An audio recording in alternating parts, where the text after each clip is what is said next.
tune in. We will be recording this session. So thank you and welcome to online panel Why Palestinian Liberation Matters for the Climate Movement. My name is Chihiro and I will be your facilitator, moderator tonight. With me will be Benjamin and Jasmine.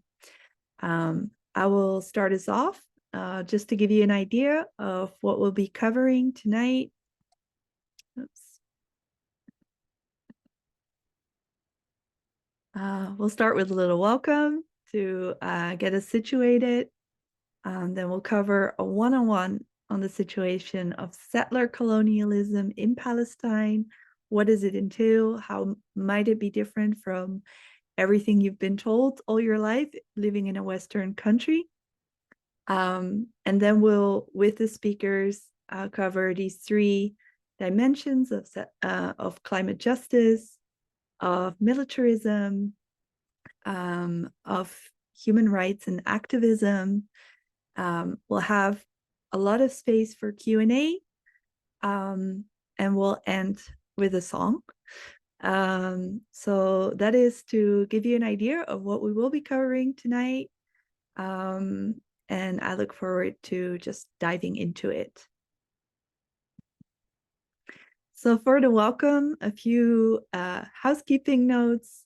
When we're here as rebels, as climate movement, as interested people to learn, and a learning space includes a zero tolerance for racism. So we will not tolerate any racism, whether that is anti-Jewish racism, anti-Muslim racism, or other racism. Yeah, and that brings me to my second point. We're here in a learning space. So I want you to feel the space to ask a question. Don't be thinking like, oh, maybe this is a stupid question. It's a learning space. So you're not expected to know everything yet. And we are all lifelong learners in this movement. Then finally, we'll be covering a lot of ground, but of course, all of this has more history, more people who have worked on this issue for a long time. So we'll also be providing quite some links so you can do your own research, you can do your own ongoing journey of learning how Palestine and the fight for climate justice, human rights, and a peaceful world all belong together. So I think that is the welcome.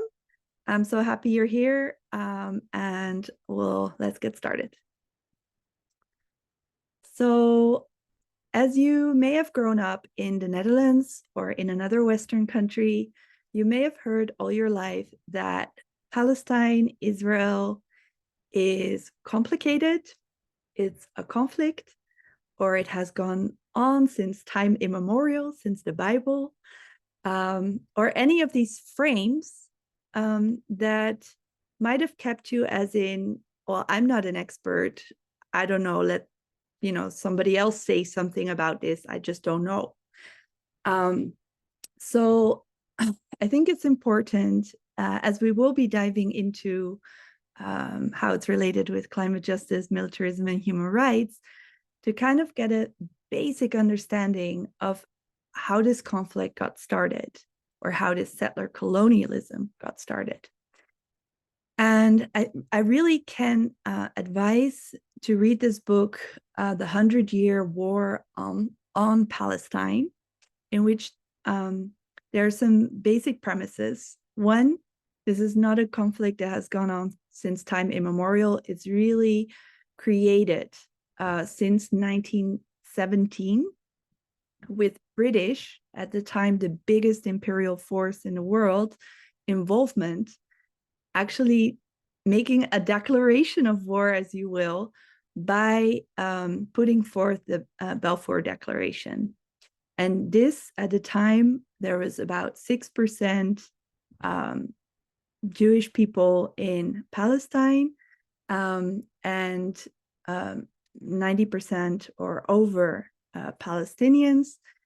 But Britain declared that this was to be a Jewish nation. And it doesn't mention Palestine. It just says the other people that live there should have some civil rights, but not national rights. Or they're not named. And so what it creates is that the people that have lived together for a long time are all of a sudden in a situation where one has a nation state on a land where actually the majority no longer has national rights. So of course there's a lot more to this book, but since this is not a talk about this book, I just wanted to give you this as a link to do your own learning. And you may say, okay, well, this is Rashid Khalidi is a Palestinian writer. He writes as a historian. He has a historical academic background, wrote many other books. What about the other side? So wait. Here I think it's important to mention another book. This is the book that actually got me in my learning journey as an activist to learn about the history of Palestine. It's by an Israeli author, also an historian, The Ethnic Cleansing of Palestine.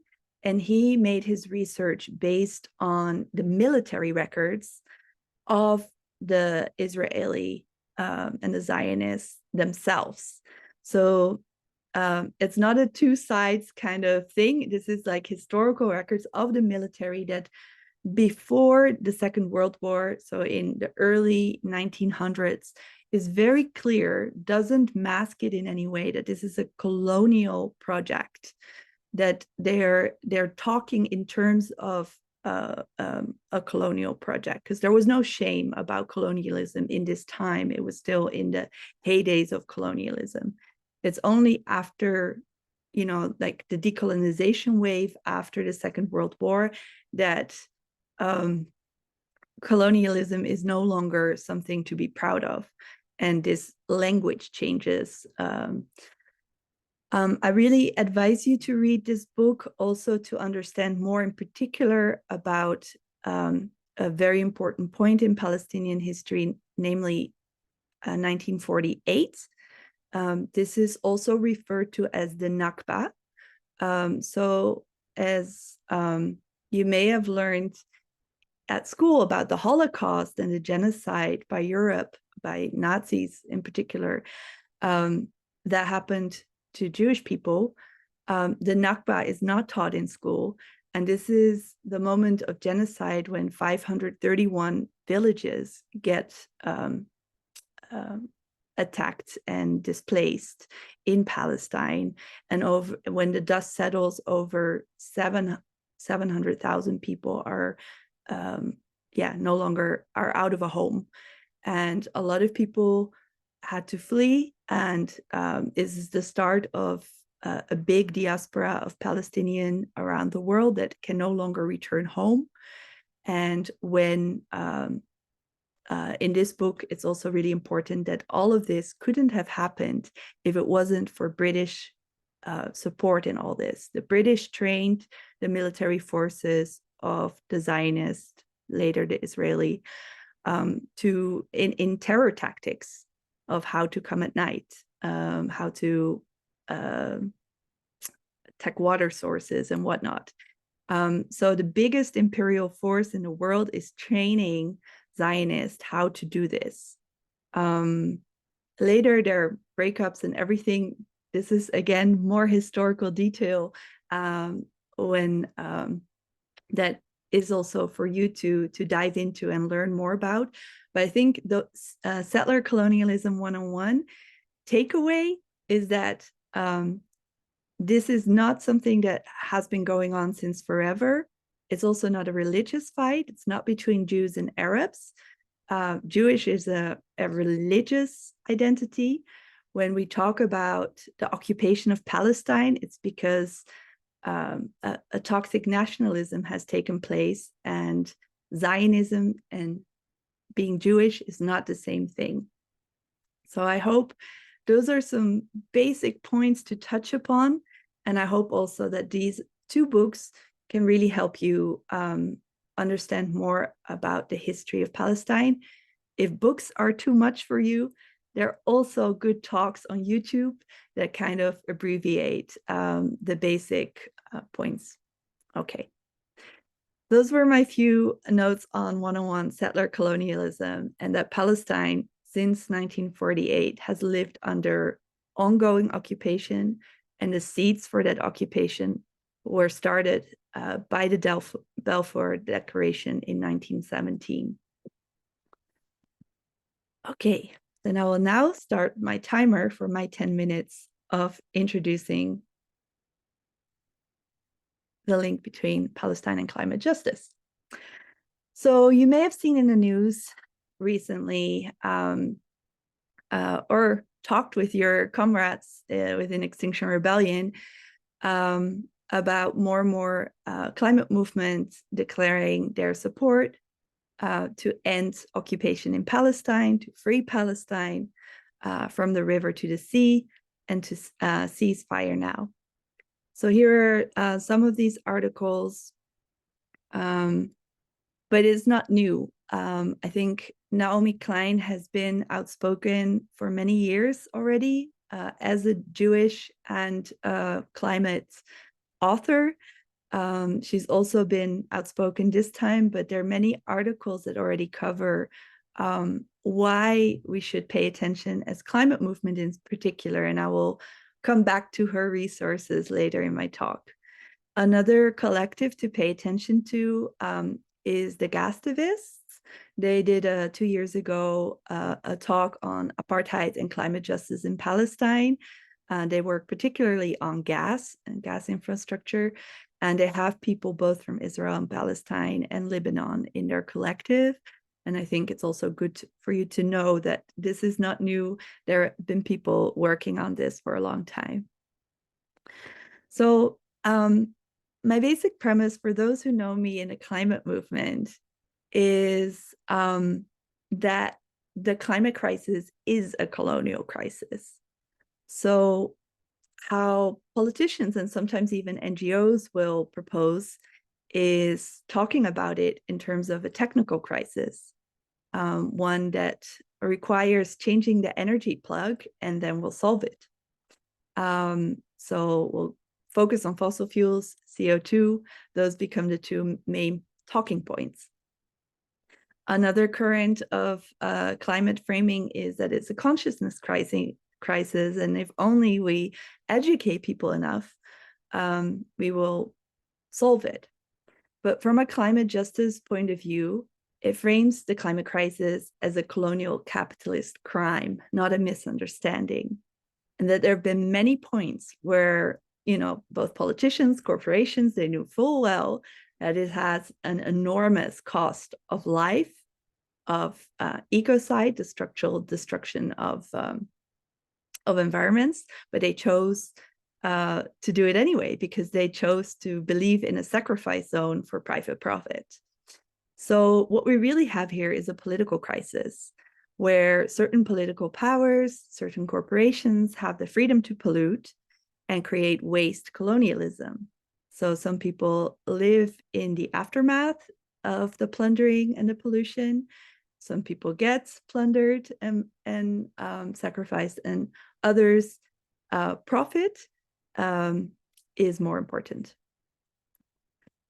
So to translate that to statistics, of course, many people have also known that, because we like to talk in statistics in NGO world, that Europe has a huge climate debt. They've been the one to pollute most, and also bringing it home to the Netherlands in particular. This is a research from, I think, a year ago, 2022. How many Netherlands does the Netherlands kind of need or use up in terms of land use? That's 7.3.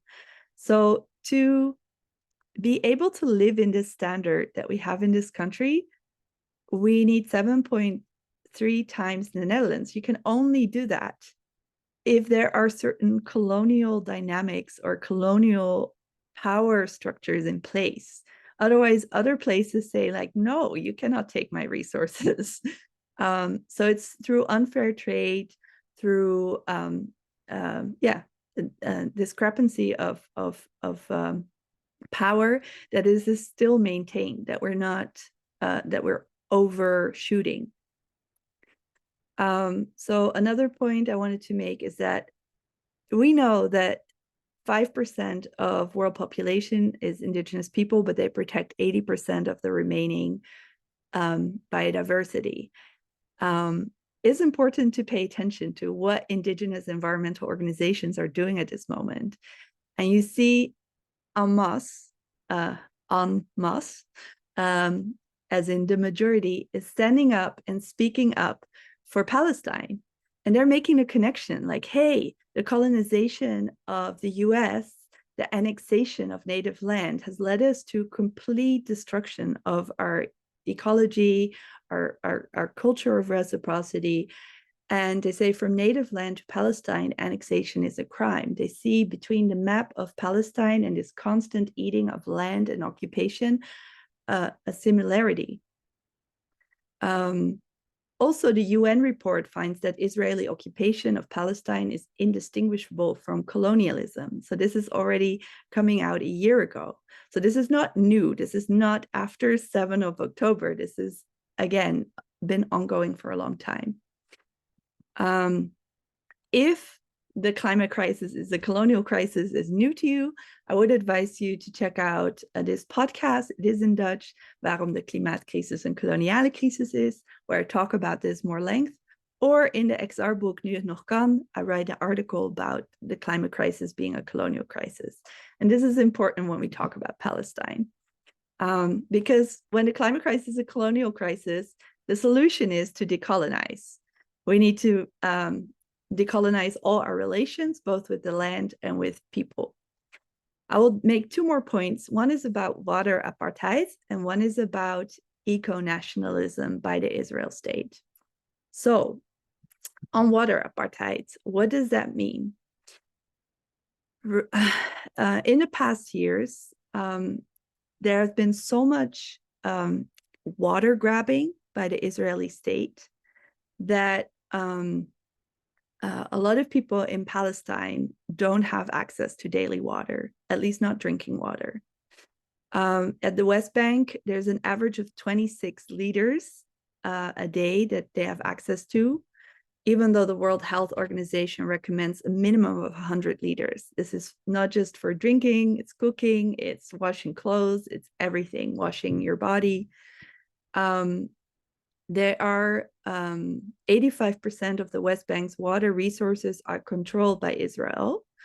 Palestinians must have the permission from Israel's water authority to dig wells and pay Israel for water from their own land, their use of which is limited. Settlers have pools, yet they can't even collect rainwater. So again, if we talk about conflict, when we look at the water, we see that one people, 100% of them, 100% of Israeli have had access to daily drinking water.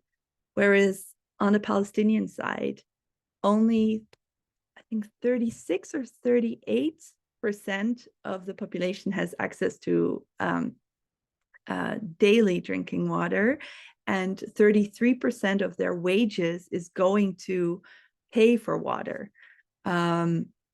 So at the same time, we see that Israel proposes itself as has a greenwashing veneer, a veneer of we are greening the desert.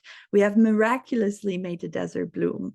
So there was this video that came out a while back, and there's been a huge backlash like, hey, you're not greening the desert. Your 5 miraculous ways are actually doing through apartheid of stealing all the water, imperialism, genocide, annexation, and white privilege. There are some videos you can see online. Those are just two of the videos that I put in these slides that show they're 5 years ago. So again, now we see in the news, Israel is depriving people from water, from food, from other basic needs. But this is not new. And anytime the media will start the story with 7th of October, you know you're being told, you're being sold a lie to focus on one thing when this has a longer history of breaking human rights and actually breaking international law. So Israel water apartheid in the occupied West Bank. I'll just read this. They don't want us to plant or grow anything. They just want us to have barely enough water for drinking, and that's all, Musa says, looking at the unfinished empty hole in the ground. Roughly 313,000 Palestinians in the occupied West Bank are not connected to water network, according to Al-Haq. I share in the links a link to a 53-page document that really goes into detail about this. Those were my 10 minutes. So you can look at that in more detail. Again, the point I'm making over and over again is that this has many-year history of an apartheid system where one people gets access and the other not. And since yeah, my basic premise is the climate crisis is a colonial crisis. We always need to have an historical lens to see how did we get into this mess. So I had one more point I was going to make, so I'll make that quickly, and that's about eco-nationalism. In the article, Let Them Drown, The Violence of Othering in a Warming World, Naomi Klein in 2016 talks about the work of Edward Said, and that leads into a discussion of the Jewish National Fund. The Jewish National Fund owns 11% of the land and plays a central role in the Judaization of Palestine.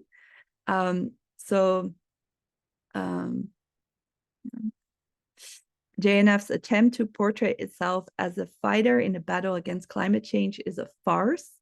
It says it has planted over, 250 million trees or something.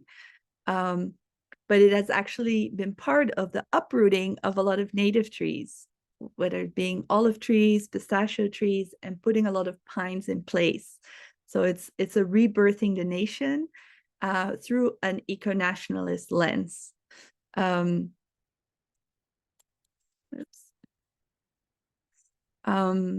So we see a big divide. They use these kind of images to speak to people, give them a feel-good vibe that they're planting trees.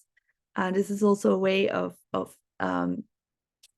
nation building and greenwashing, but actually it's serving a colonial project of taking land, erasing Palestinian presence, and there are multiple resources that I also put in the links, also from an environmental justice atlas that also marks JNF as one of the climate injustices of our Earth that is constantly ongoing. So I will stop talking and leave you for 5 seconds just to take a moment to take in this picture. And then we'll shortly move over to militarism. So I'll just be quiet.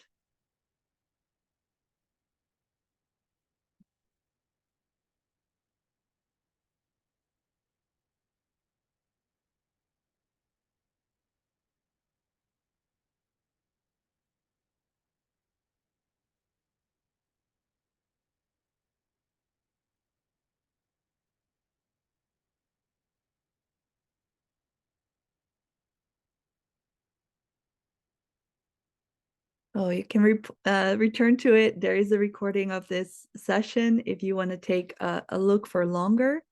I think the final note to bridge it to militarism and how this is also connected to fighting for climate justice is a quote from the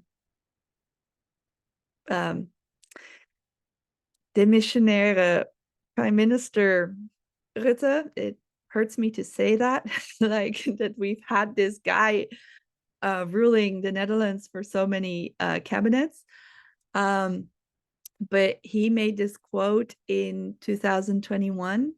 I also put a link to the article in which he says this.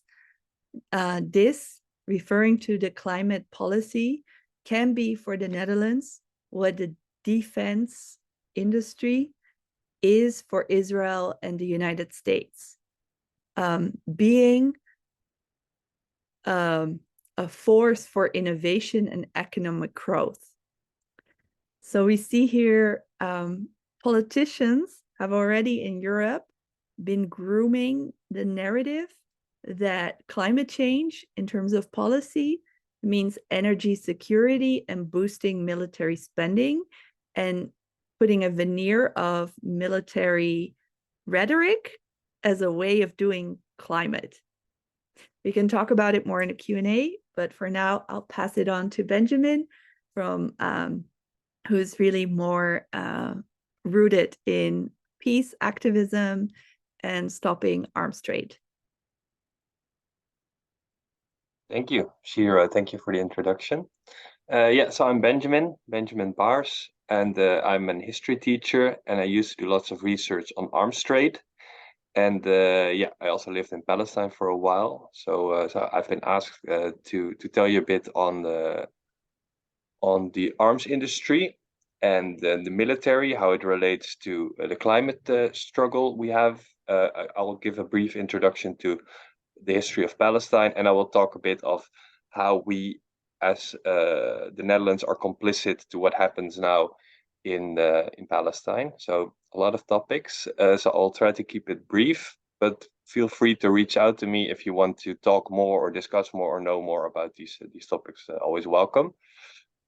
So I think the two pillars of our prosperity, of our wealth, like Shahira already said, are colonialism and fossil fuels. And of course, these two are linked. And the bedrock of the foundation of how we, of these sources of wealth is been for centuries the military. And the military really sustains the unequal access to resources and to power. So, for example, on this picture, you see military bases of mostly Western countries. So you see, for example, in Mali, in Niger, in Chad, you see a lot of Western bases, and this is not a coincidence. This is because there are a lot of minerals here. There's a lot of oil here. There's a lot of uranium here. So you see that the military is here. There's a military presence to make sure we have access to these resources. And you see this actually throughout history. We used to occupy countries, colonialism, but the last, after decolonization, was it really decolonization? Maybe we don't have, we do have troops there still. We don't occupy these countries anymore. But through military interventions, through power projection, through coup d'etats, through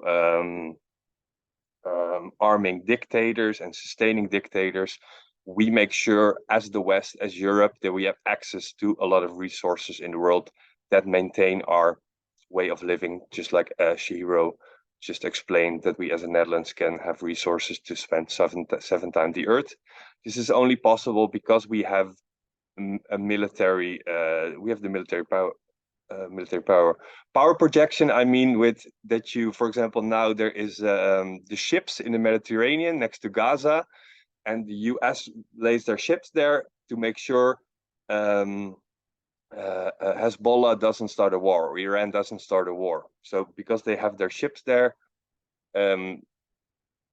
other countries will be less inclined to start to attack Israel. So that's what I mean with power projection, to have a military presence somewhere, so you will have power. And arms trade, actually, us as the West, as selling arms, kills climate activists, kills social activists all over the world, from Brazil to Nigeria, the case in Shell, which we all know. So when Tom Middendorp, the Green General, 3 years ago, wrote in the XR book, that he's a green general, that the military is an ally to the climate movement. Me and Shihiro also wrote an article that the military is not an ally, because they sustain colonialism, neocolonialism, arms trade. The military industry kills climate activists, and yeah, we need to decolonize the world. So the military is not an ally. That's an important thing to say. At the same time, they use a lot of their footprint is enormous, and they're not in all the climate agreements. And they use a lot of valuable resources, so subsidies and transition money. They say, give it to us, to the military, we boost technology innovations and we'll go green. So they also take up a lot of valuable resources. Yeah, that's what I wanted to say about that. Maybe the next slide, please. Yeah, and here another example of how many military bases the US have all over the world to make sure the trade routes are there, that yeah, that there's access all the time to these resources. Yeah, so the military is not an ally. That's what I wanted to say. Next slide, please. So I'll give a brief introduction to the history of Palestine. So from the 1500s, Palestine was occupied by the Ottoman Empire, what is Turkey now, and the whole population, or most, it was a very mixed population, and there were around 5 to 10% Jewish Arabic people living there. So most Jews were also speaking Arabic. And what I can't stress enough is that there were not many racial tensions. So anti-Semitism was really a European problem.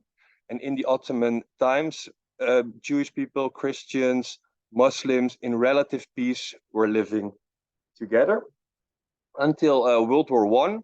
World War One, the Ottomans sided with the Axis, with the Germans, against the British and the French.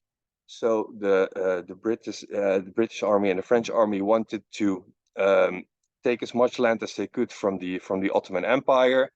So as Shihiro already mentioned, they promised actually both the land to the Zionist movement, the movement that wanted to found a Jewish state, a Jewish-only state in where Palestine was. And they also promised it to the Arab population living all across the Middle East. They said, like, if you resist, if you fight against the Ottomans with us, then we'll give you the land. We'll give you Palestine. So they both promised it to the Arabs, and they promised it to the Zionists, and that's called the Balfour Declaration. And as Shiro already said, how can you as a Western power promise a non-European territory to a people that are not even living there? Yeah, so not taking into account 90% who's living there. So that's clearly a start of a colonial project. After World War One, what happens? The British both don't give it to the Zionists and to the Palestinians. They do support in many ways the Jewish population living there and boosting the immigration of Jewish people fleeing for anti-Semitism in Europe. So they really used the divide and rule strategy, like they would always do with their colonial projects. And then you see the tensions rising between Jewish people living there and the other people living there. So really, colonialism is really at the foundation of this conflict.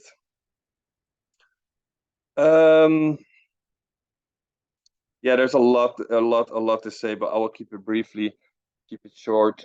Yeah, you really see the colonial in this quote. You really see the colonial mindset at the time. So this is said by Churchill.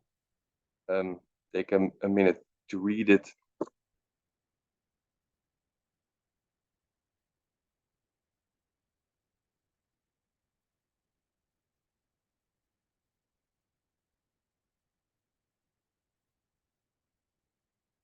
Yeah, so really, they were not taking into account the Arab people living there, and yeah, they first wanted to keep it themselves, and then they saw the Jewish, which they would frame as a white people, to be their um, representatives for their colonial project all over the world.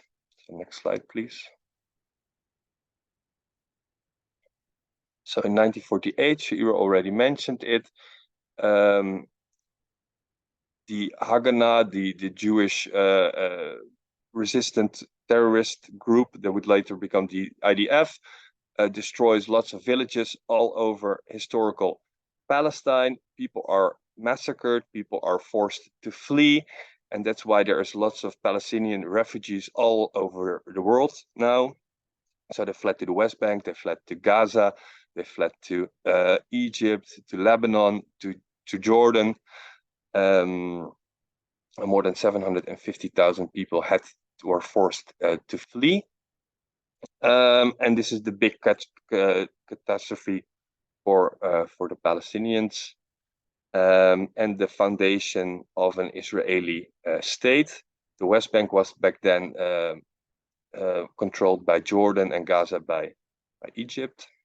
Next slide, please.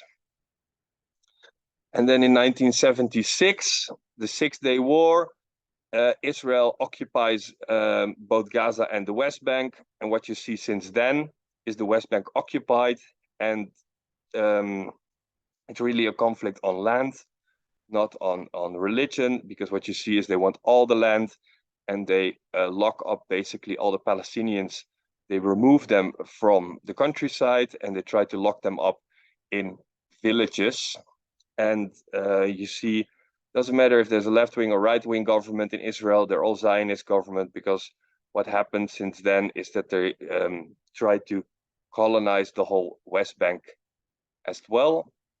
There is a Palestinian Authority. They control 3% of areas in historical Palestine, so only 3%. And even then, they don't really have power. They are really a subcontractor of the Israeli government. They are an elite, a Palestinian elite that get like a little piece of the cake, and that try with their police, with their military, try to oppress the other Palestinians that try to fight for national liberation.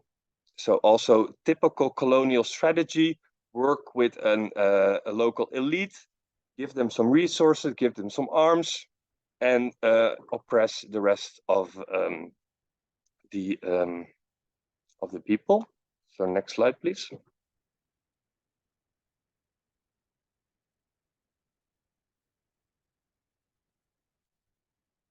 So why this support of the West, unconditional support, as we hear a lot in the news, to Israel? There's the guilt of the Holocaust. There is, since the beginning, there was, as Herzl, the founder of Zionism, already said, like, we are a wall against the barbarians. We can stop you from the Arabs, from the Muslims. We'll be an outpost of light in this place of darkness. So there's a lot of racism involved in this, obviously. There's a strong lobby both in the West and in the US. And Israel is an ally and a big arms supplier in every anti-colonial project all over the world. So during the Cold War, they would always provide arms to right-wing fascist governments, to the apartheid South Africa. They would always support any anti-colonial struggle. So they are really at the heart of Western colonialism. And still, a lot of countries don't dare to speak up against Israel, because, for example, Morocco, they want to oppress their own people. They get a lot of good technology from Israel, like they have the best surveillance technology, because it's all tested on Palestinians, because they are technology advanced country. So they won't speak up against Israel. And a lot of European countries, we love Israeli weapons. The last 10 years, we bought for 500 million of weapons from Israel. So we directly profit from the colonization of Palestine, and we actively support it. And Israel is, of course, a strategic partner in a region with a lot of fossil fuels, with a lot of resources. And Israel is a good hub to make sure we can control this. I'm gonna ask you to wrap up. Yeah, last slide. I'm so sorry. So what do we do as the Netherlands? So we buy a lot of weapons, but we also sell weapons to Israel.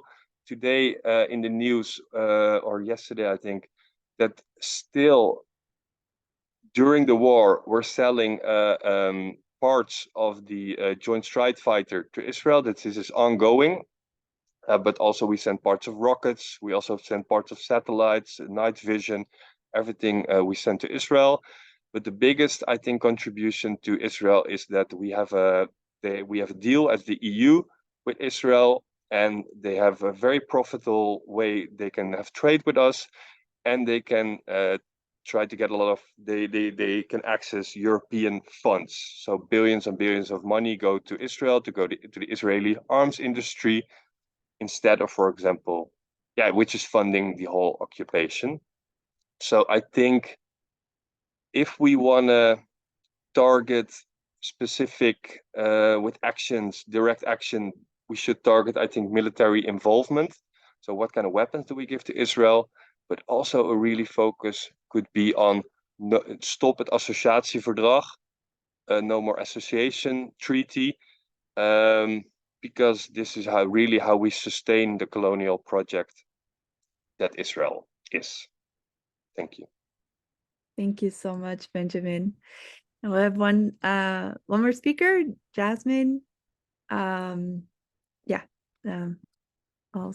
put it to the slides. Jasmine has been active already for longer on solidarity for Palestine, and we'll talk in that capacity, and also in anti-apartheid struggle history. Having lived in South Africa recognizes apartheid when you see it. I will not speak for you more. Go ahead. Thanks everyone for being here, and thanks for having me as well. Before I start, I want to make a couple of apologies. The first is that it's been quite a stressful day for me, and also my voice is not doing its best, so I'm not entirely on top of things, so please bear with that. And second, on one of my slides, I do have an image that shows a swastika. So if anyone does have a problem with that, we can totally skip that slide. I don't have a problem with that, but just to let you know beforehand that will be there. So I was going to start this by talking a little bit about the history of Palestine, but I think that has been covered quite well now. So I think what I will start with is how do we actually understand the violence against Palestinians as genocidal violence? And how is it that despite having international humanitarian and human rights law, these have failed totally to protect Palestinian lives, not only for the past month, but for 75 years, since 1948 and the Nakba. And I think in order for us to understand this, we really need to understand how colonialism and perhaps settler colonialism, more specifically, establishes a racialized order of the world. So if we think about 1948, that is the year in which the Nakba took place, but it's also the year that the United Nations ratified the creation of the State of Israel over this genocidal violence that displaced around 700,000 Palestinians, the destruction of their villages. 1948 is also the same year in which the Universal Declaration for Human Rights was ratified by the United Nations. it is the same year that apartheid policies in South Africa were escalated. So we have the establishment of human rights legislation at the same time where these rights are fundamentally and irreplaceably denied to certain groups of people. So we can recognize then human rights and perhaps humanity as such, not so much as a universal declaration or a natural sort of observation of who we are as people, but as something that defines a certain set of people who are legitimized in a certain way. And often that legitimization is through the practice of colonialism or settler colonial violence, and in order to protect the outcomes of that violence. So Israel is protected by human rights law, the dispossession of native peoples in the US is protected by human rights law, et cetera, et cetera. So clearly the Palestinians, many other indigenous people around the world, are on the other side of this, on the underside of what it is that we now understand as humanity. And there are some concepts that I think are important to understand when we talk about settler colonialism and humanism in general. The first is racialization. So what I understand as race or racialization is born out of the Black radical tradition, which is people like Angela Davis, who you may have heard of, Ruth Wilson Gilmore, many, many others. And the way they describe race or racialization is a predisposed vulnerability to death. So out of this process of racialization, we have the concept of racial capitalism, which means that it is not only through labor that value is produced, but also through death. So we see this with the military-industrial complex, with the value that's produced for various military companies through the violence, genocidal violence committed by Israel. And it's also from a fundamental capitalist function, which is accumulation by dispossession. That is the fundamental relation of settler colonialism. That and indigenous people are dispossessed or eradicated from the land, and there is an accumulation of value that comes out of that. And that is a relation that is restricted to the settler. And the indigenous or the native is on the other side of that. So indigeneity is not a matter of a fundamental human right so much, but is a fundamental relation of resistance and dispossession towards a settler colonial entity. And this understanding, I think, is fundamental to get to what the Palestinian cause is. It is fundamentally an anti-colonial cause for liberation from an occupying settler colonial entity. And this means that Palestinian liberation means a return both of the land and of Palestinian refugees from the region between the Jordan River and the Mediterranean Sea. That is a fundament that we cannot forget. But before I can get to how we can actually be in solidarity with that cause, I would like to talk a little bit about South Africa. So can you please go to the next slide? So a lot's been said about South Africa recently, and more in general in terms of Palestine solidarity. And as a South African, not a lot of what's said makes a whole lot of sense to me. So I think it's important for us to interrogate how solidarity with the anti-apartheid struggle in South Africa, as well as solidarity with the Zionist movement in Palestine, are both tied up quite inextricably with the production of what Gloria Wekker has called, and you may be familiar with it, white innocence. So I'll start by talking about South Africa or the anti-apartheid solidarity in the Netherlands first, and then we'll get into Zionism a little bit.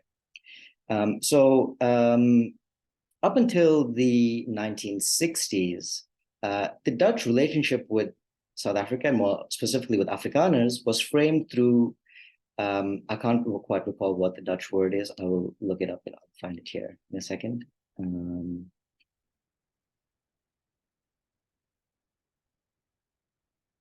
Yeah, that's fine. All right. It's based off of a concept of a shared kinship, of a shared sort of genealogical lineage between Dutch people in the Netherlands and Afrikaners in South Africa.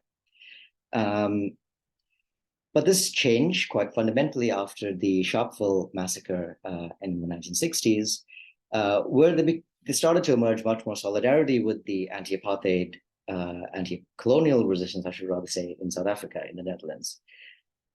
But during this process of shifting between this concept of kinship towards solidarity with the resistance, there was a whole lot of forgetfulness about this kinship and about how Dutch colonialism in South Africa introduced that system of racial separation, of racial segregation, already from the 17th century in the Cape, because this was introduced by the VOC, who segregated the settler on the one hand, the imported enslaved labor, and the entirely disposable natives, so you could take over the land.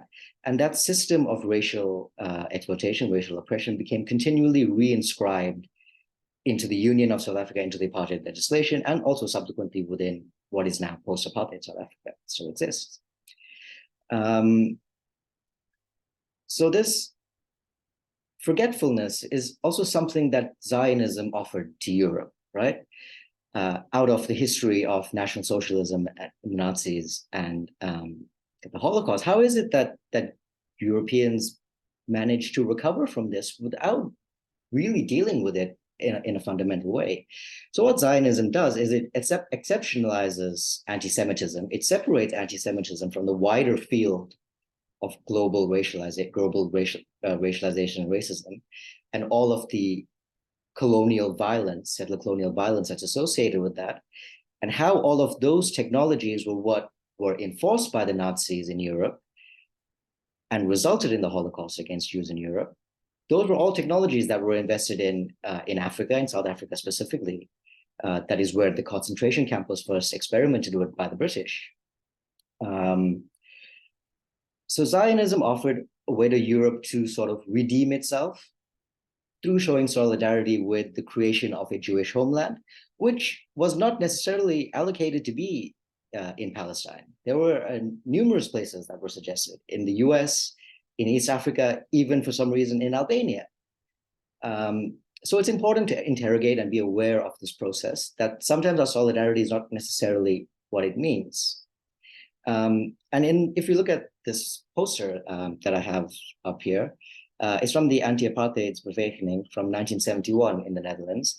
And it depicts John Foster, South African Prime Minister, brandishing the swastika and these black raised fists sort of in protest of this. So it draws a direct line between anti-fascist, anti-national socialist resistance in the Netherlands and the anti-apartheid movement in South Africa. And of course, there is an important relationship between anti-fascism and anti-colonial resistance. But what this does is fundamentally change the understanding of what the struggle is in South Africa. It changed it from an anti-colonial liberation movement, which necessitates a process of capture and redistribution of land and resources that would have substantive impacts on the white settler population in the country who accumulated those resources, towards more of a process of inclusion within this racist settler colonial state, and the reinscription, the reproduction of all of that racialization across the populace of this now post-apartheid state. And it may seem somewhat incongruous in a certain sense that despite the apparent strength of the anti-apartheid movement in the Netherlands, and I'm not denying that it wasn't strong, that the Dutch government never actually voted in support of any anti-apartheid resolutions in the United Nations. Never, ever. But I think if you think about this one resolution that I've put up here, is from 1982, where the Dutch voted against a boycott against the apartheid government in South Africa. The reason the Dutch government sided, or the Dutch state sided, was that it didn't agree with the identification of the ANC, the African National Congress, and the Pan-Africanist Congress of Azania, the PAC, as national liberation movements, as anti-colonial movements. Only appreciated them in tune really with the anti-apartheid movement in the Netherlands as anti-fascist resistance, in a sense, that were targeted towards inclusion within a state. And this, I think, is very important for us to think about if we are going to reach a position of solidarity with the Palestinian cause, which is an anti-colonial cause, which requires this process of capture and redistribution of resources, return of land, and return of refugees to their land. That is important for us to remember. So if you can go to the next slide then, please. So now I'll talk very briefly, in fact, about how we can actually go about this. And I will keep it short, actually.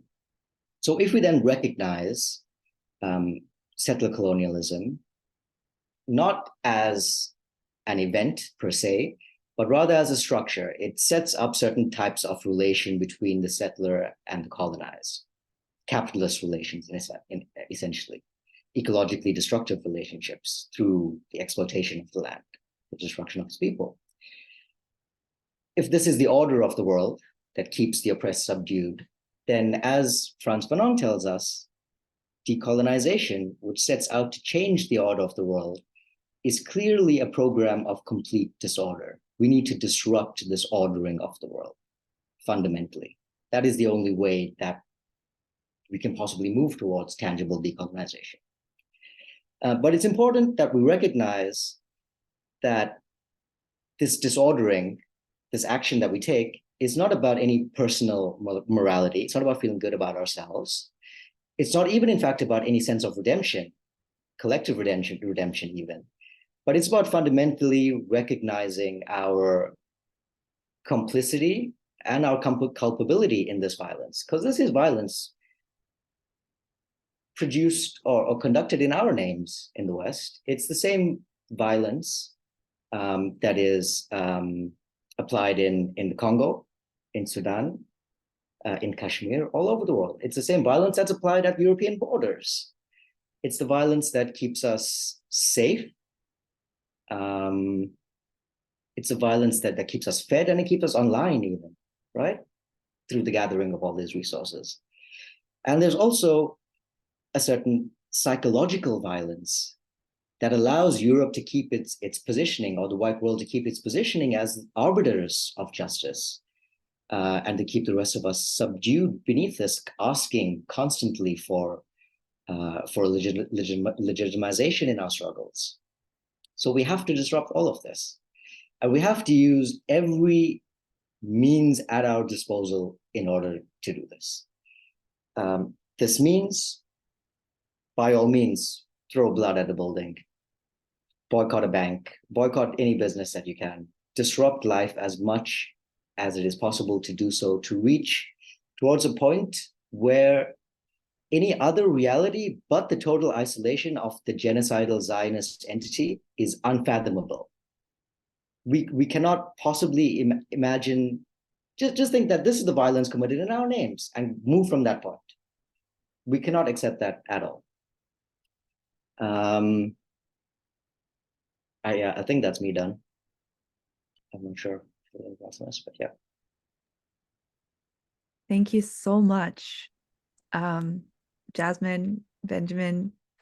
I think we heard a lot, and I really look forward to unpacking it through the questions of people who are present. We have a lot of people present here with us tonight.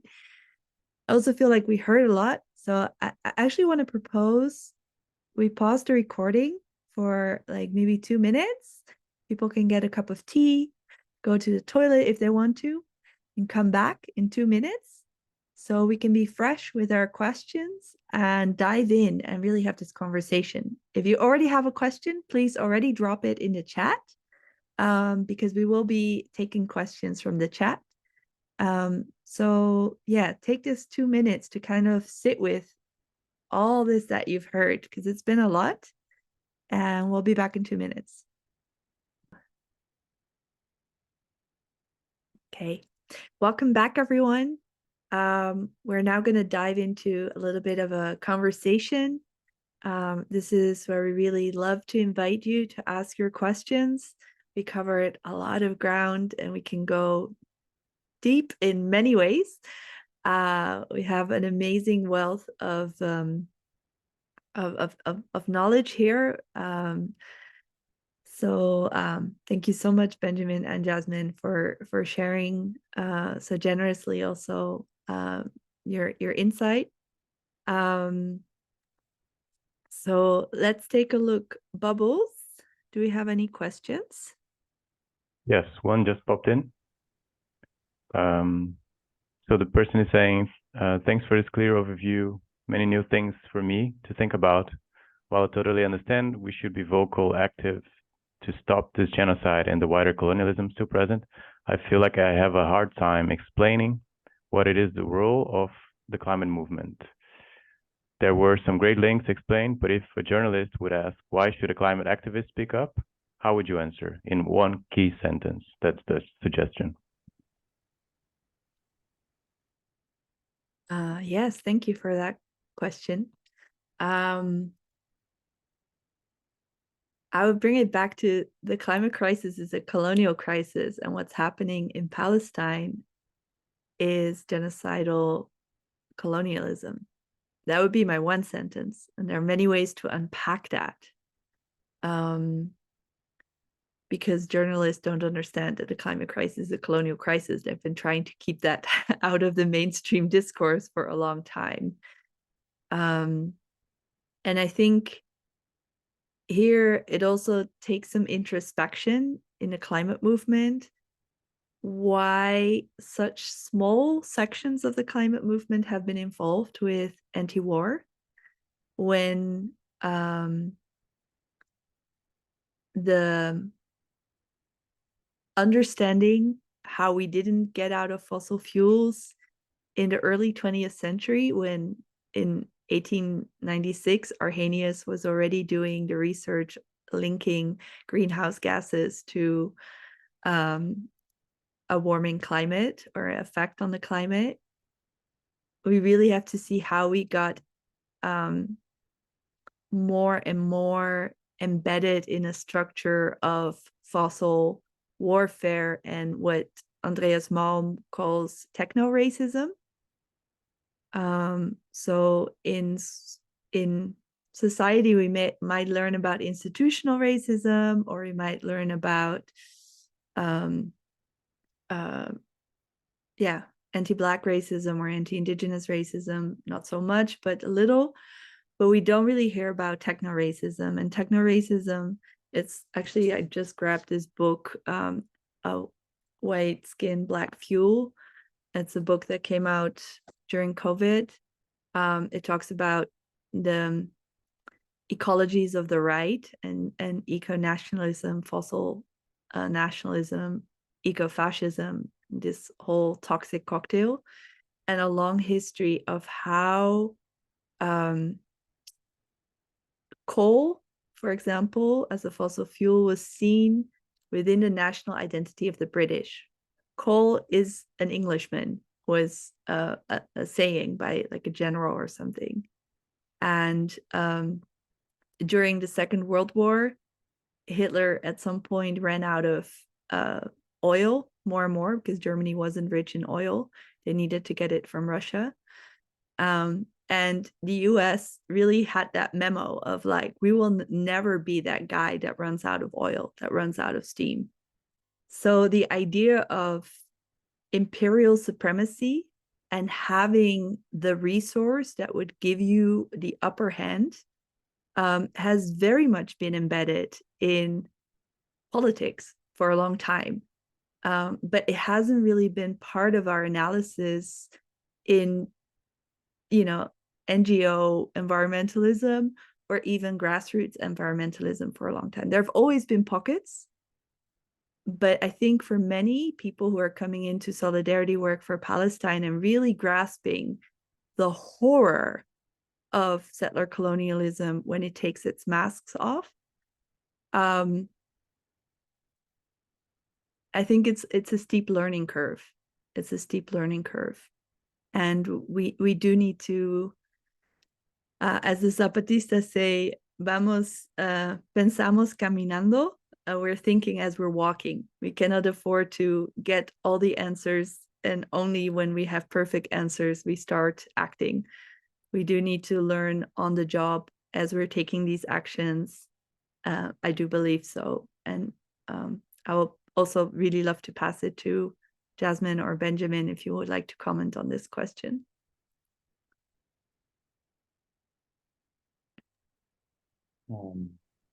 Benjamin, if you don't mind, I can go. So for me, I would answer this question with a question. What is the climate movement for? If it's not for protecting us against genocide, if it's not about protecting people, it's not about protecting the land, what is it for? And if it's not for this, then simply I want no part in it. If it's not for this, it's about protecting white colonial interests, this constant cycle of crime and redemption that I mentioned. And I mean, I have a background, in fact, in climate science. I grew up much of my life thinking that, yeah, we need technological, scientific solutions to our problems. But quickly realized that, well, maybe not so quickly, but eventually realized that the problems in the world, including the climate crisis, are not natural. They are, in fact, political. And we've been trained to think, made to think, deliberately so in my mind, to forget about this. And it's a way, in fact, of depowering us. Because if we don't think that the possibility of our liberation from the climate crisis, from this crisis, is political, then all we end up doing is asking the very structures which are oppressing us, the state, the capitalist system, all that, we ask them to change. Is this reasonable? Is that really all we can do? Or can we possibly imagine a new world where there is no climate crisis, where there is no genocide? That needs to be our horizon. We need to aim as far as possible. So if we fall short, and we may well fall short, then at least that's a reasonable compromise. And I think that there was a subsequent question about how do you engage those in XR who want to focus on peace and love, to talk about Palestine. I think this question that I asked is how you do it. Like, what is the climate movement for? And if you can go towards answering that question, without considering how the climate movement is against genocide, is against racism, is against ethnic colonialism, then yeah, there's no way to move forward from that. That's what I say. Thank you so much, Jasmine. It's such an essential question. I would love to hear, Benjamin, your take on it as well. I have nothing to add to Jasmine. What Jasmine just said, it's very strong. I totally agree. I have one more thing to add, which is, I think, coming from a huge blind spot that, again, climate movement has engaged so little with the peace movement.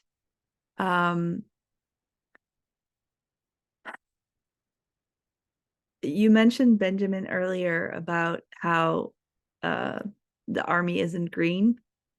We wrote that article of the only thing that's green about the army is their uniform. I think it goes further than that.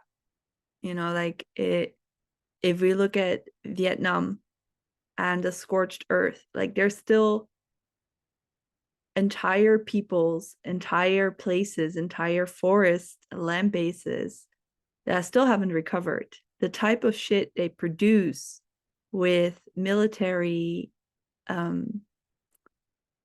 technology, military mindset, basically all of technology and innovation is kind of driven with military mindset, if you come to think of it.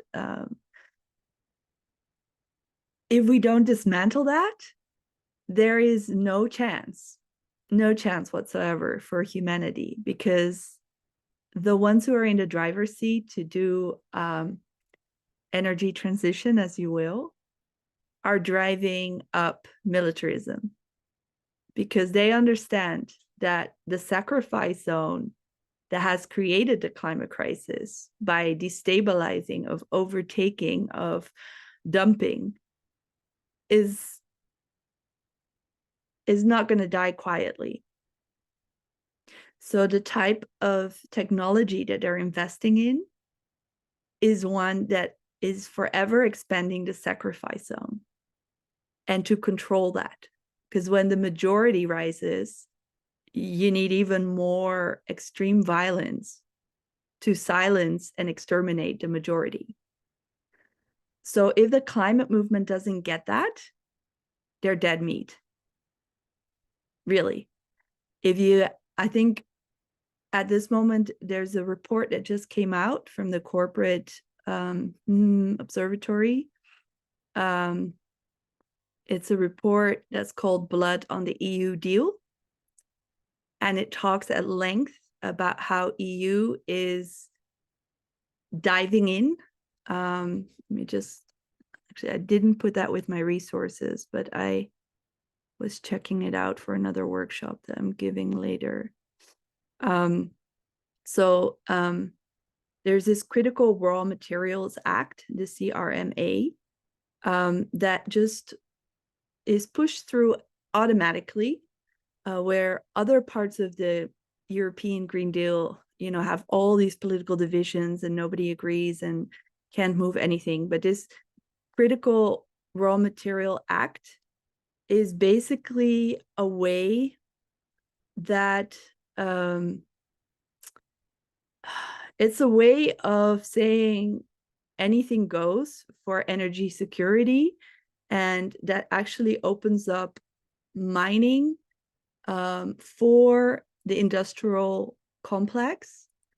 Corporations and lobby groups from the defense, such as Airbus, Safran, and ASD, have been particularly active at all stages of this legislative process around Critical Raw Materials Act. And we see here a total militarization of what is supposed to be an energy transition. If the climate movement doesn't get that, again, it's not an Extinction Rebellion, it's just an extinction. Because they're driving extinction. They've been driving ecocide. If you're indigenous, there is territories in Nevada where they've done the nuclear testing for a lot of nuclear race on arms. People with 80 family members that have died of cancer. This has been the sacrifice zone for Native people for a long time. And when I hate quoting Al Gore because I hate his capitalist, elitist, white environmentalist, but he talks about the canary in the coal mine, right? Many environmentalists that are liberal, elitist, and whatnot talk about the canary in the coal mine of seeing what's ahead in terms of extinction by looking at the most vulnerabilized life in a particular setting. In a coal mine, a canary would die before the miner. So they brought canaries if there was, I think, some gas leak or something to be a warning sign. Under colonial capitalism, under the racialized colonial capitalism that Jasmine was talking about, it is Native people that experience the full violence, the gloves off of what politics of extractivism, of the profit of the hyperhuman is more important than the lives of the deemed subhuman. That's where you see it. So if you're not paying attention, you're completely useless as a climate movement. You're just entertaining yourself with the idea of saving a future without living the present, without understanding the past of how we got here and what is needed as our homework to stop the violation of Earth and Earthlings.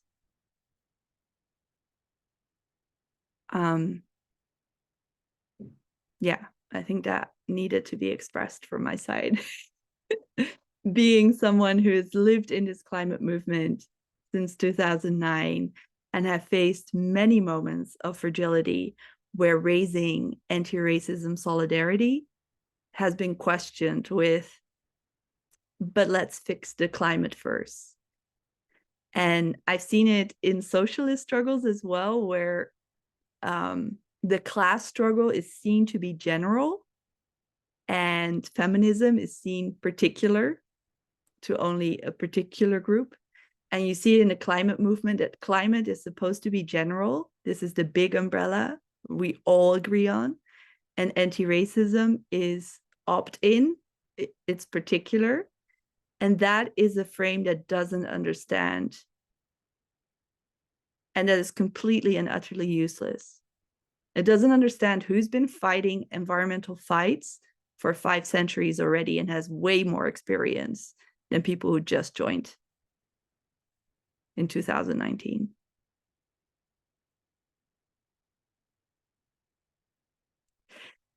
I'm gonna look for more questions or bubbles.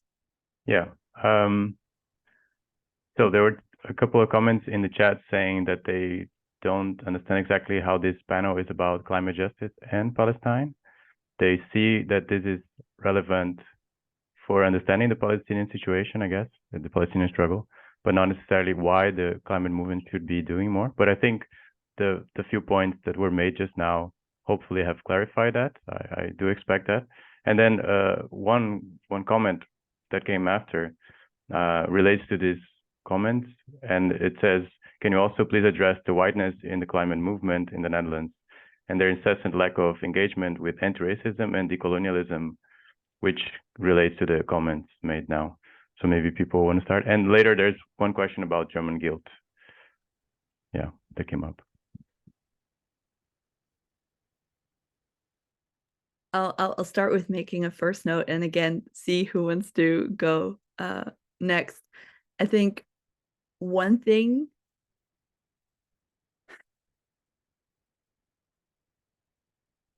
if you don't understand that you need to understand the history of Palestine to understand its relation to climate justice, or that you need to understand what climate justice entails as a 500-year history, then I think you're not even in a climate justice movement or in a Palestinian solidarity movement. It really goes without saying that if you want to be of use to stop a genocide, an ecocide, you need to understand the violence that got us here. So we've been trying to outline the contours of that violence, as you probably have been fed all your life, mediated stories that are at odds.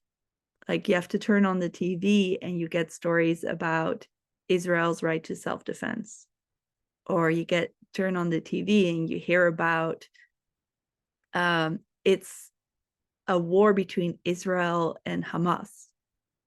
So if this is the frame, if these are the frames that you have been assimilated in, interpolated, to use a media term, then you're not going to understand.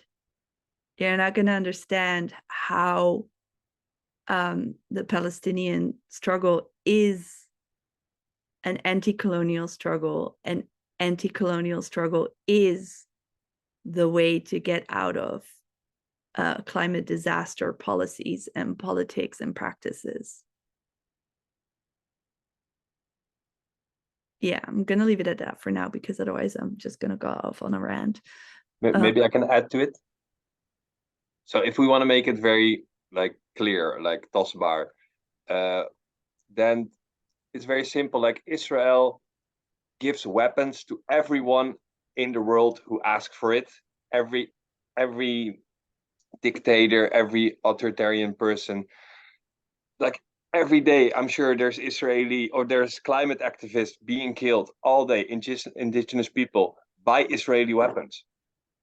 And if you want to make it more concrete, then like every camera on a police van here, every surveillance system that the IVD uses here, they will use it on us as well. If we really want to change the power structures in this country, which we need to address the climate crisis, then we need to fight that. And Israel really is in the front of controlling the people, of us. So they give technology to every elite, every dictator, every person in the world who wants to control every activist, every social movement that really want to change the power structures. So really it's in our but we really have to resist Israel as a colonial project and all their arms are selling all over the world, if you really want to make it concrete. But also there's genocide going on now, so if that's not enough, then I also don't understand. Jasmine. Thanks, totally agree. Both of you. I think I can add a little bit about this comment about whiteness and the climate movement. Because a while ago, I think maybe about a year ago, a bit less, I was at an event about, I can't remember exactly what it was called, but it was more or less decolonizing the climate movement. That was like the gist of it. And one of the questions that came up in the discussion is why aren't more people of color involved in the climate movement? And I just thought about how inaccurate a question. Who's dying on the front lines of the climate crisis, exactly? Also, when people of color are organizing anti-colonially or against the state for liberation, they are organizing against the same forces, which are the climate crisis. So why is that not recognized? Why is the climate movement an immovable center that cannot see itself in relation with other movements to which it should be aligned with if we're ever going to get out of this mess? And the answer I have to that is that it's a pure fantasy at some point if you see the climate movement in this way of white saviorism. You want to see people of color who are dying on the front lines, who will be killed in the climate crisis. You want to be that group or that person that is there offering a hand of saving, but you don't actually want to be in the movement with them. You don't want to die alongside us. And if you can't get over that, then in fact, the climate movement and anti-racism, anti-colonialism, decolonialism, they're going to end up being antagonists. We're going to be against each other. I would never like to see that happen. But with framing the climate crisis in this way, the climate movement in this way, as an unmovable center that has all of the answers, knows exactly how to do things, and everyone else is a bit lost, and please join us. The only way we're going to get out is if you join us and agree with our ideology.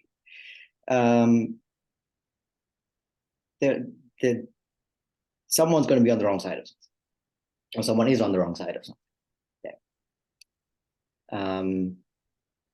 Yeah, I think that's it. And maybe just to add to that, I think the climate movement is a big movement, and for me, my inspirations really come from Indigenous-led organizations, both grassroots and foundations, orgs. And they get it. You don't have to tell them about it. You know, they're on the front line with Palestine for a long time. It is a particular section. So I think here it's also good to specify, like, hey, Extinction Rebellion, you want to be against extinction, but you're letting your fellow people be driven into extinction. What's up with that? That would be the most hypocritical premise, to claim that you are about preventing extinction when you have to debate whether another people is there for you to just watch be driven into extinction. Because make no mistake, that's the Zionist intent, to replace Palestinians altogether. You have videos circulating of army people that are saying not just Palestine, all of it, not just permanent, not just talking about nuking Palestine potentially, but they're talking about we're going to Lebanon next. And they're not ashamed to say that on camera. So,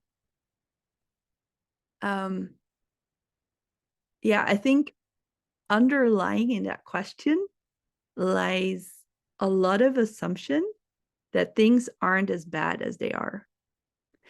A real assumption that both the climate crisis isn't driven by that much violence. And what we're seeing displayed right now, over 10,000 people that have already been killed, over 4,000 kids, hospitals bombed, that those things aren't really, really happening. So I think underlying is still a denial. And I think we need Extinction Rebellion that comes from a more middle class lineage of activism, to really sit with the violence that is driving this climate disaster policies, to really sit with the violence of that infrastructure and what we're up against. And then ask, do we really want to commit ourselves to preventing extinction? That is an organizational conversation to be had.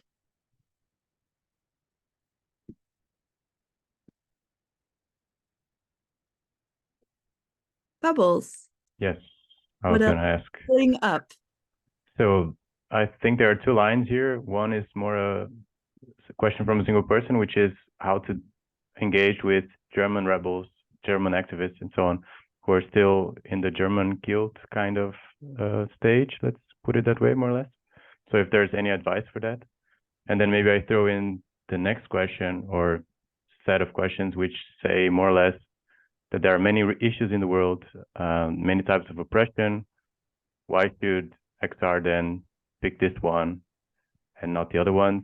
And maybe tomorrow there will be another one. And some people mention religion. I think it's a bit confused, the comment, but maybe, I don't know, maybe we can go into that. But it says, religion historically and still a tool of oppression and colonialism, and thus part of the power structure that needs to be dismantled.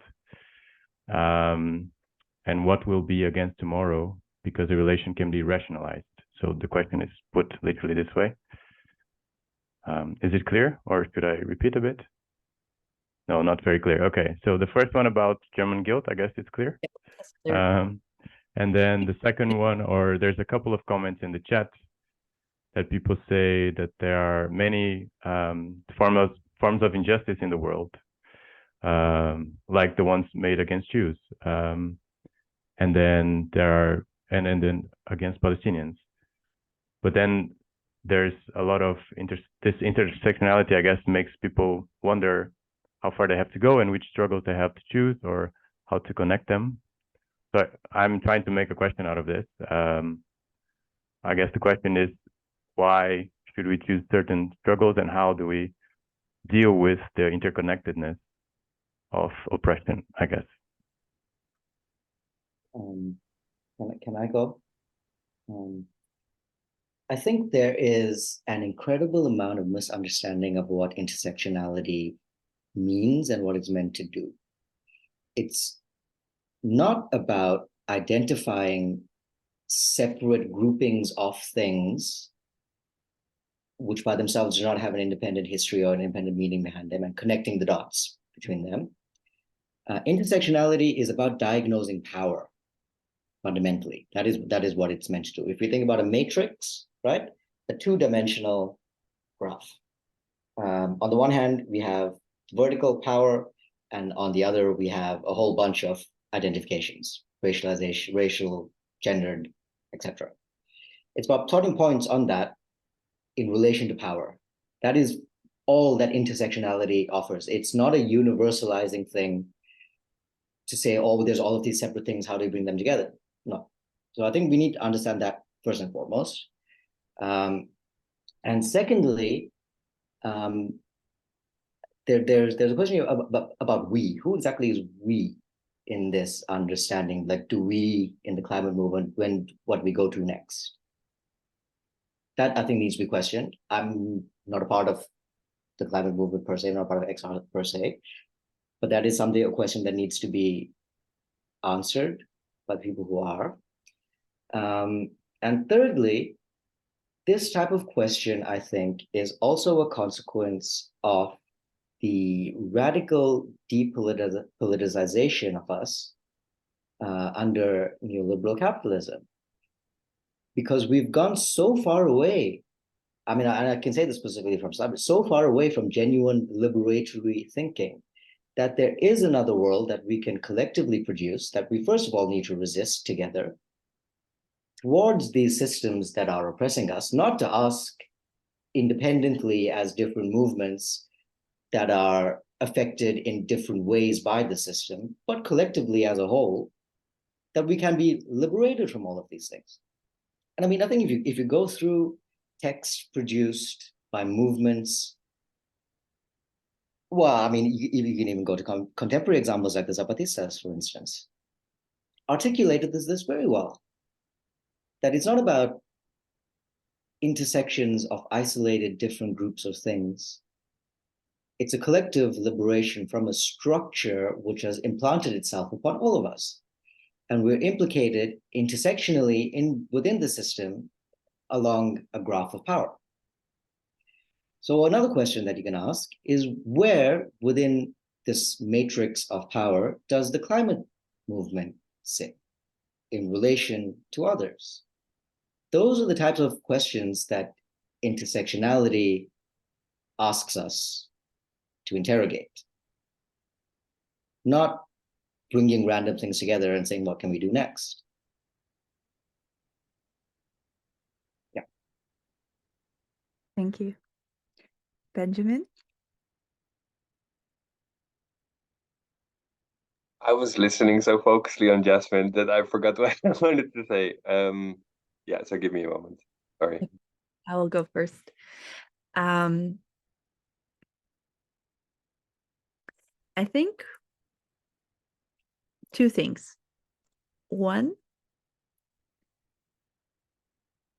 there is an underlying vibe I get from the question of the how to choose. One is overwhelm, and it's true. It's very overwhelming. There's so many injustices happening in the world, and I understand that feeling. Another vibe is still that it feels like some of these injustices are not your problem, are not intricately your problem, and you can pick and choose. And I think there comes a misunderstanding of the creation of this genocide that has been intricately connected with the super empires of European countries and the US, that is enforced. It's not waged. It's waged by Zionism, but it's enforced by both first the British Empire, then the US Empire, the Dutch politics, and thinking that today's tensions, or not tensions, that's a really wrong word, today's violence that we see in Palestine committed by Israel is something that is other than the creation of lineages of these countries in the West. So again, it's not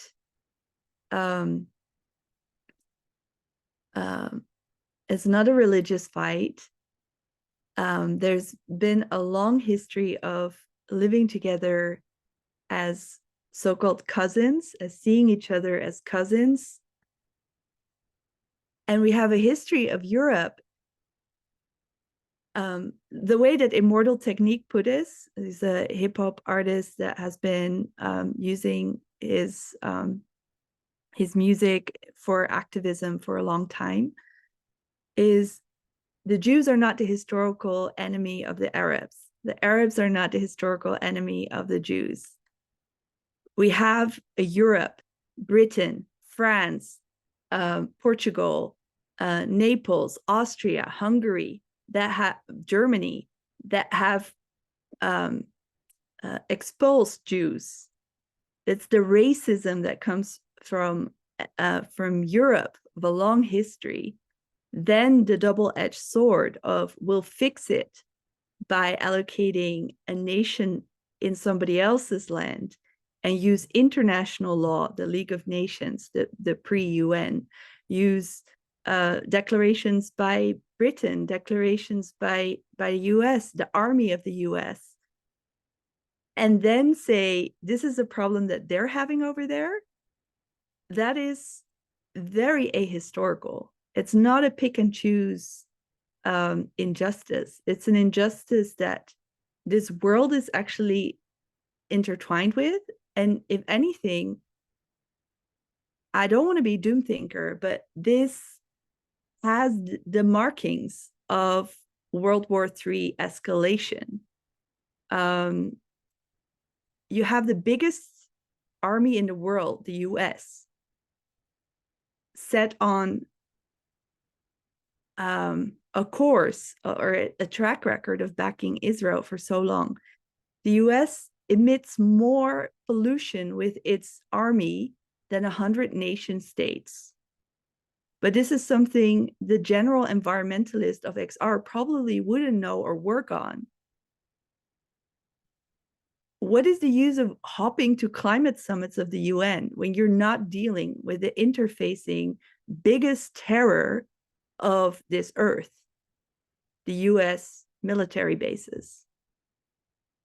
It really is quite impotent of a movement if they cannot fathom what is backing up the violating of this earth. Yeah, I have something to say about the Germany case as well, but I want to pass it on to Benjamin first because, yeah. Yeah. I just think our minds are so deeply colonial still in the Netherlands and as peace movements.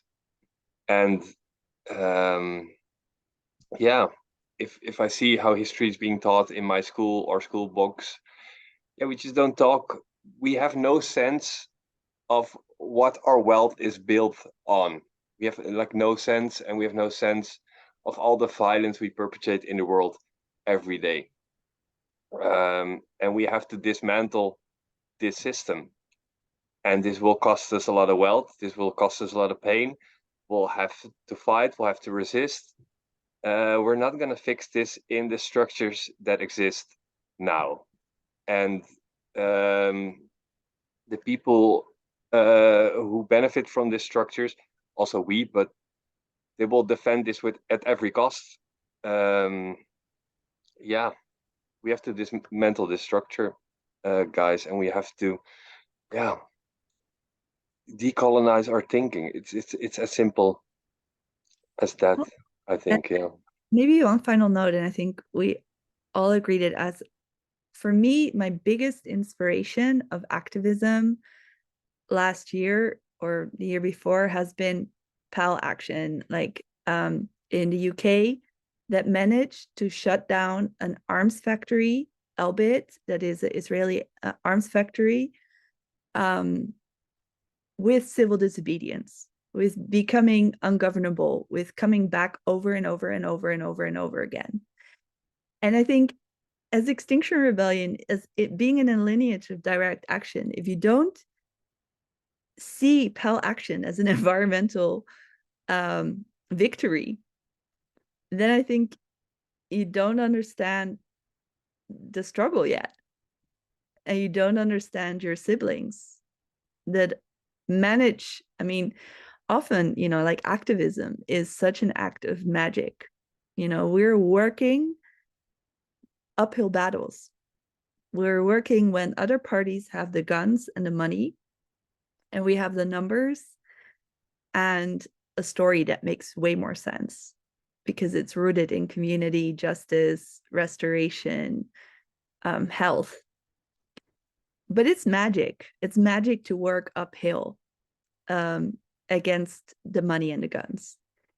And I think there's nothing more magical than this victory of PAL action that managed with direct action, peaceful civil disobedience, to shut down an arms factory. That's where the weapons are being produced. I think that in and of itself is a school for the climate movement and can offer us a lot of inspiration of what's possible. Now, I do think there needs to be a follow-up meeting after this meeting if more people understand how the links between, one, the military complex, two, racial colonial capitalism, and the extinction crisis are one, then the question comes, how do we do this solidarity? And for that, I think we need to sit with Palestinian organizers as well, because that's not up to this panel. We're really here to guide some of the thinking around how climate justice and stopping the genocide of Palestine are intertwined. But that, I would say, is a follow-up meeting to be had. And I would really suggest to really look at this direct action lineage of shutting down arms factories, because I think when it comes, it really requires a bigger group to understand that that is environmental action.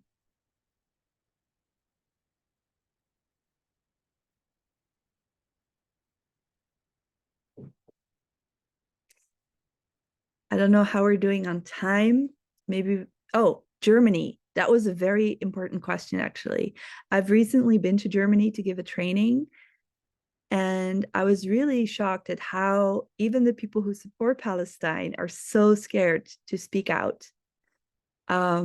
One, of course, there is a huge amount of history of German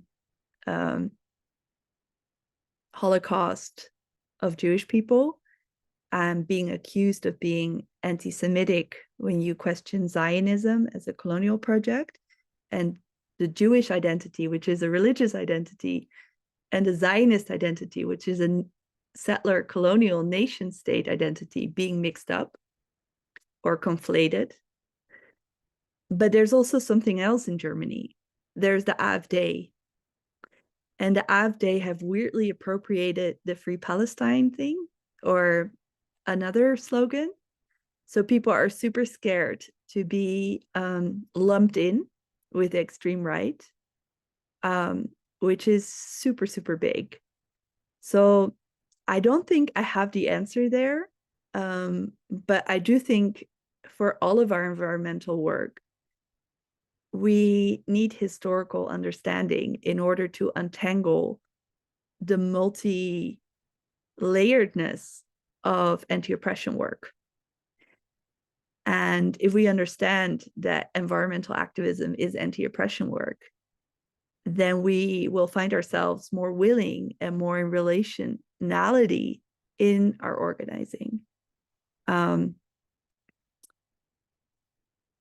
I think that's all I can say, but it's a question to unpack. And I think one more thing I can say about it is a quote I always come back to by Jennifer Bailey, which I think is very formative for my activism. Social change happens at the speed of relationship. Relationship happens at the speed of trust. And it really talks to, if we are going to be up against the guns and the money, that is going to be stress tested. You have seen it in the climate movement here in the Netherlands. There have been forces coming to activist doors, trying to entice them to spy on their own movement.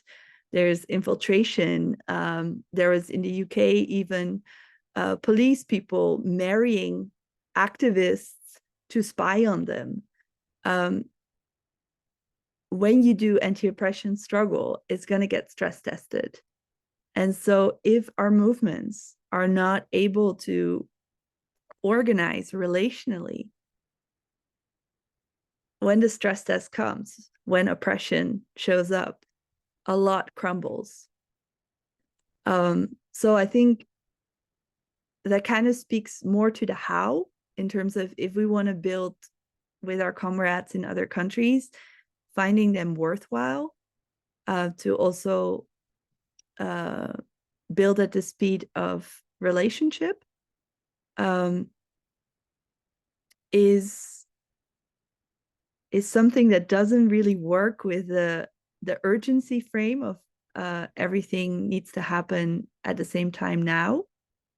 But it means that you're building coalition that is more able to deal with stress testing, because you understand each other better. And for me, it's been a long journey to be more vocal about this. But I've seen a lot of groups that have been before Extinction Rebellion crumble. And it's because relationships don't always hold. And we're up against a lot. So investing in relationship while you're building a struggle is not luxury. It's essential to be equipped to deal with oppression that will surely come along the way.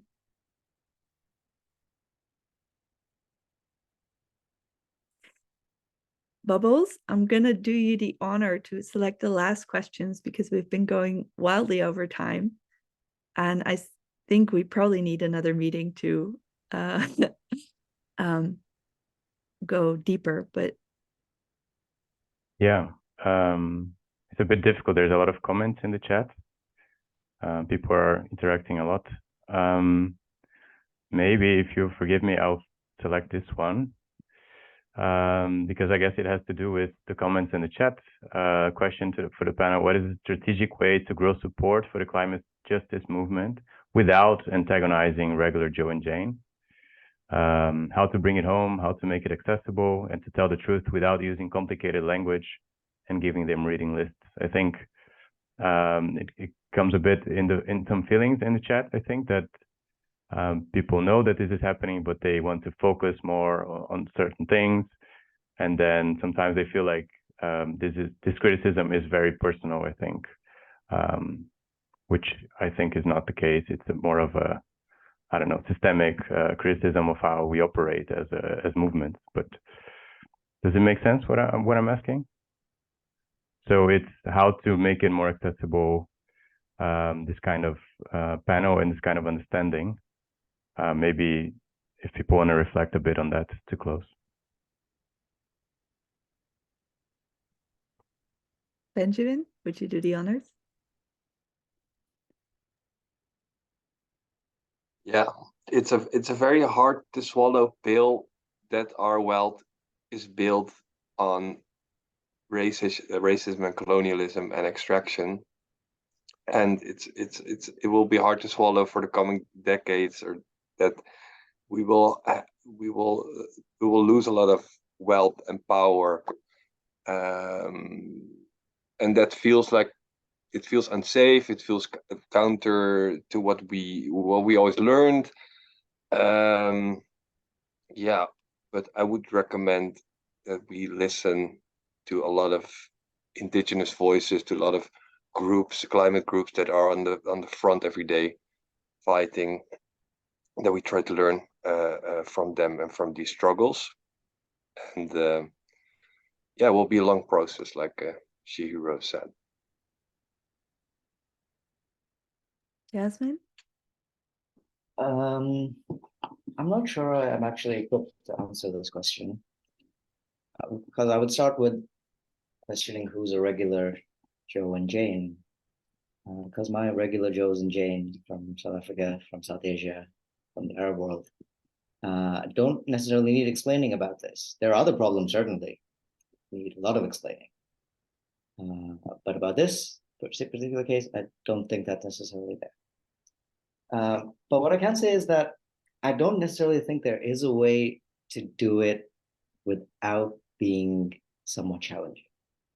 We need to be challenged in order to learn. We need to be taken out of our comfort zone in the spaces where we feel comfortable and safe. We need to question why indeed we feel safe and comfortable in certain conversations, in certain spaces, discussing certain things, and why we feel uncomfortable doing others. I think if we want to start conversations on that, that's something that needs to be established from the beginning. That yes, you will feel uncomfortable, you'll feel untethered, you'll feel a bit lost. But recognize that's just part of the process that you sort of have to go through, I think. I mean, I don't think anyone else here was born an activist, you know? So that's something we learned. We got scared of something. Something agitated us to move. And then we did. We found our people, or people found us, and we moved. We did things. But that was also a scary process. I mean, for me personally, realizing all the things that I've been taught that are massively problematic, that they're culpable in so much violence, so much horrible things. That was scary. I lost myself for a bit, but then you found your people. People found you. You talked. You learned together. And I mean, this is by no means a complete process. Probably will never be that way, but we move. We do. Yeah, I think that's the only thing I can say. That you need to impart first and foremost that we need to feel a little bit unsafe, a little bit uncomfortable, in order to grow and in order to learn.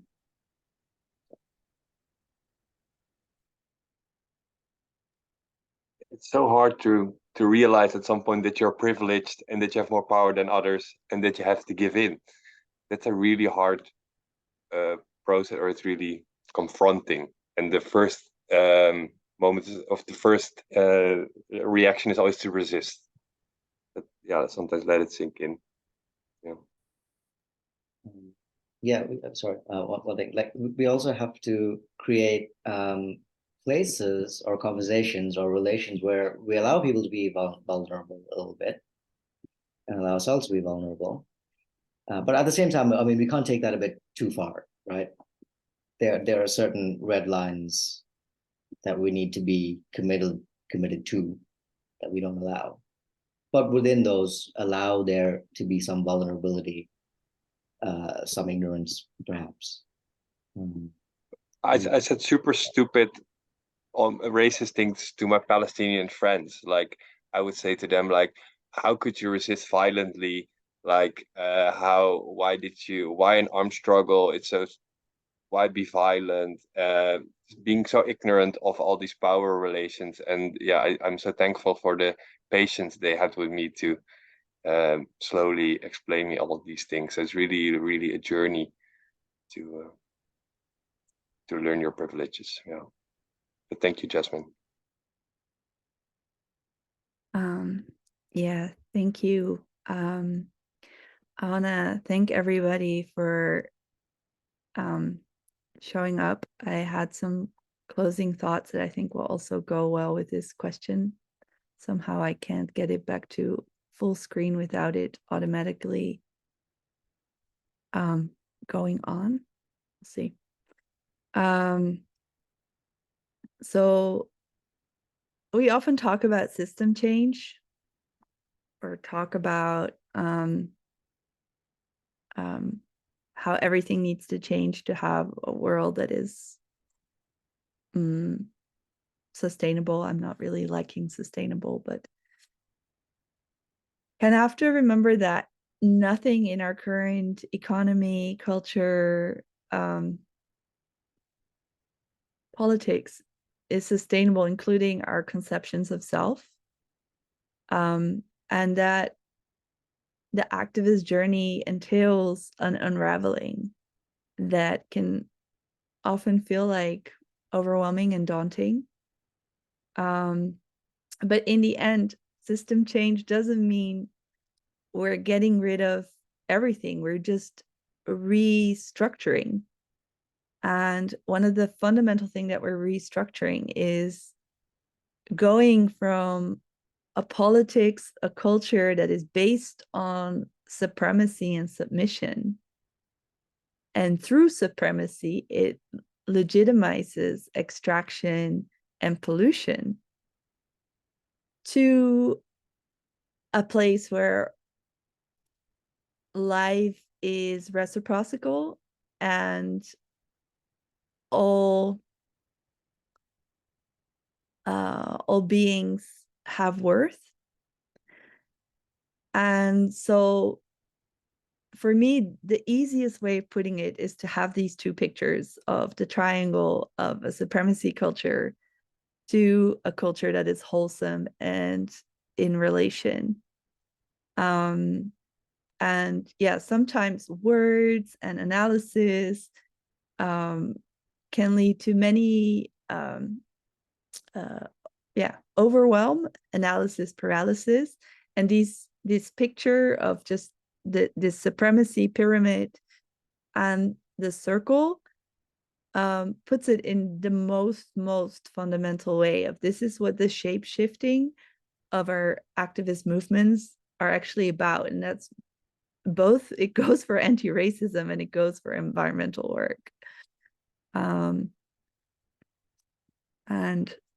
this is a slide that many of you may have known already from other presentations that I've given, to really drive home that CO2 is the symptom.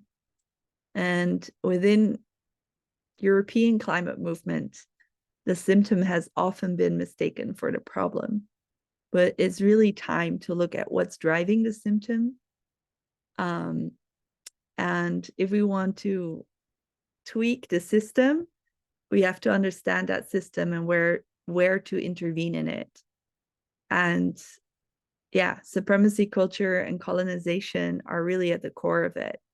And so we see this picture from Indigenous peoples movement that really show in one simple image how ecocide and genocide has been the colonial project for the past 500 years. That, yeah, the US is based on the scorched earth politics that decimated over 600 peoples, nations, tribes. And if we understand that settler colonization and how it's birthed the biggest army in the world that today is emitting more than 100 nation states, then we get a clearer idea of what we are dismantling. We're dismantling forces that eradicate life, both human life deemed disposable, and landscapes, their land bases. To me, these pictures are always ways to try to keep it Yip and Janneke, which is often asked of me, but at the same time, I will always tell people, if you ask Yip and Janneke language, it means that you want me to treat you like a toddler. And we actually need climate movements of grown-ups as well that can deal with a little bit more analysis and can deal with a little bit more complexity. Okay, so the final question was also about how to break it down, because there's so much history, and how do we do this in a climate movement in a culture that is very memey and very soundbite. For me, I'm a singer-songwriter. I use music to both digest the undigestible and to socialize political emotions in public. And this week, a song came through that really comes from my feelings for Palestine as a climate justice activist. So I will share it with you, and will also be a way to maybe metabolize some of the emotions that have been spurred up with this meeting. So take a deep breath, and yeah, let's go. Oh, but I just go off. Okay.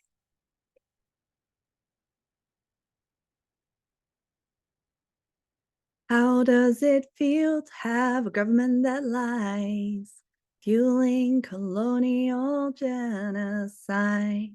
How does it feel to have a government that lies, financing ongoing ecocide? How does it feel? How does it feel? No, wait. How does it feel? When the threat to it. How does it feel? How does it feel when the threat to existence is so fucking real? How does it feel? This is how it feels.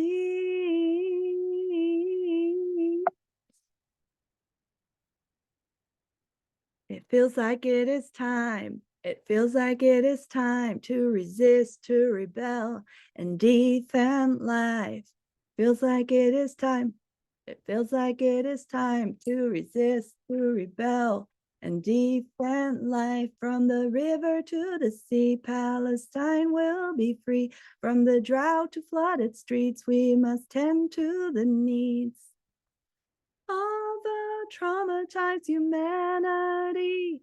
Regain grip on reality, holding hands and taking stands, making our demand until all are free and we can harvest peace. How does it feel when the media undermines our movement that aim to demilitarize? How does it feel when the media undermines solidarity with those who are sacrificed? How does it feel? How does it feel when the threat to existence is so fucking real? How does it feel? This is how it feels. It feels like it is time. It feels like it is time to resist, to rebel, and defend life. Feels like it is time. Feels like it is time to resist, to rebel, and defend life. From the river to the sea, Palestine will be free. From the drought to flooded streets, we must tend to the needs of a traumatized humanity. Regain grip on reality, holding hands and taking stands, making our demand until all are free and we can harvest peace. How does it feel when the corporations take pride in doing business, endorsing apartheid? How does it feel when corporations take sides with those who bomb schools and are hospitalized? How does it feel? How does it feel when the threat to existence is so fucking real? This is how it feels. Feels like it is time. Feels like it is time to resist, to rebel, and defend life. Feels like it is time. It feels like it is time to resist, to rebel, and defend life. From the river to the sea, Palestine will be free. From the drought to flooded streets, we must tend to the needs of a traumatized humanity. Regain grip on reality, holding hands and taking stands, making our demands. Till all are free and we can harvest peace. So, yeah, still need to practice that one. It's only a few days old, but I hope it ties together some of the complexity we dived into, some of the history we dived into today, and bring it home to a place where we can feel what's at stake and also why we're in the struggle. If we're not sowing a future that is peaceful, where we can coexist away from monocultures and supremacy into reciprocity and coexistence, then none of it is useful. And at the same time, having that long view really fuels our own tank of caring, our own reserves, our own battery of caring. A beautiful climate justice feminist friend once told me, caring is the most beautiful thing I've ever seen somebody do. So I want to thank you all for caring, to show up tonight, to lean into learning. I know everybody who's waging into activism is at some point coming into contact with that moment of, wow, this is all so much overwhelm. I don't know how to handle even more. So I want to thank you for leaning into new learning that I think is very fundamental to the raison d'etre of, like, why are we in the struggle to begin with? That's what we've also been questioning this evening. So with that said, with those thanks, a big silent applause for our speakers, Jasmine and Benjamin, and Bubbles, who's done the backhand. I want to thank you all. And this session is recorded. So if you want to facilitate more conversation with people who weren't here tonight, do feel free to spread the recording. We will share online later. It's not online yet, so we'll see to that. I think that's my final note. And thank you.